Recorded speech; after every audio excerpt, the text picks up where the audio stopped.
Bonjour. Dans cette vidéo, je vais vous montrer comment réaliser quelques trucs sur le Huawei Nova 13. Très bien, commençons. Tout d'abord, allons dans les paramètres. Faites défiler vers le bas, jusqu'à l'assistant Huawei. Comme vous pouvez le voir, nous avons Voix IA, Lentille IA, Toucheur IA, Conseil IA, Recherche IA et Aujourd'hui. Alors commençons par la Voix IA.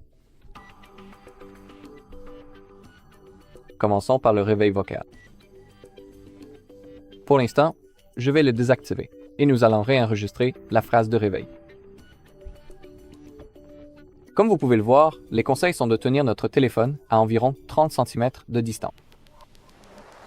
Salut Célia. Salut Célia.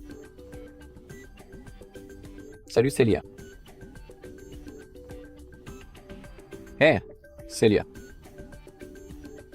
Hey, Célia. D'accord.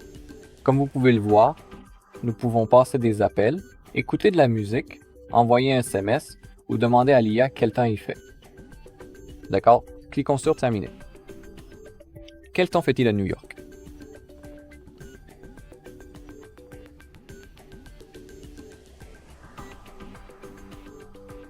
D'accord, comme vous pouvez le voir, il faisait 3 degrés à New York. Et aussi, nous pouvons continuer. Très bien. Donc, encore une fois, allez dans Paramètres, Assistant Huawei, puis AI Lens. Grâce à AI Lens, nous pouvons effectuer une analyse intelligente, scanner des codes QR et des codes barres, mais aussi reconnaître des textes dans plusieurs langues et obtenir des traductions en temps réel. OK. La prochaine étape, l'iTouch. Activons-le et lisons la description de la fonctionnalité. Comme vous pouvez le voir, lorsque nous maintenons 2 doigts sur l'écran, il identifie les objets, lit les codes QR, etc.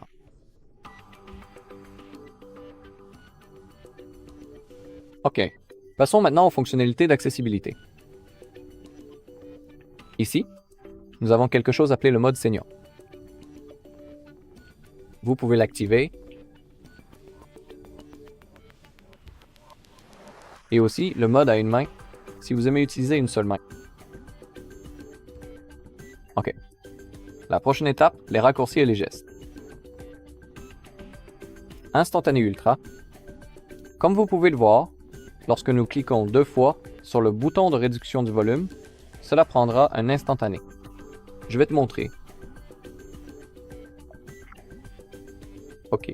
Appuyez simplement 2 fois et il a instantanément pris une photo.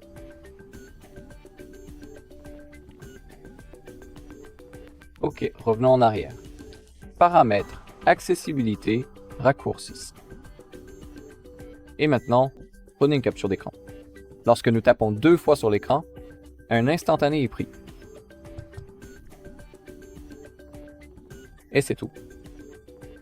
Et aussi, nous pouvons effectuer une capture d'écran à 3 doigts. Il suffit simplement de faire glisser 3 doigts sur l'écran de votre appareil, comme ceci, pour une navigation aisée. D'accord. Et maintenant, nous allons aborder la fonction répondre aux appels. Si vous l'activez, il vous suffira simplement de lever le téléphone pour qu'il réponde automatiquement à l'appel entrant. Et maintenant, réveil de l'écran. Par défaut, il sera désactivé, donc si vous le souhaitez, vous pouvez l'activer. Nous avons le réveil en soulevant et le double tap pour réveiller. Je vais vous montrer comment cela fonctionne. Il suffit de taper 2 fois sur l'écran pour qu'il s'allume. Et aussi, lorsque nous levons le téléphone, il s'allume également de manière automatique et instantanée. Si vous trouvez cette vidéo utile, merci de laisser un j'aime et un commentaire.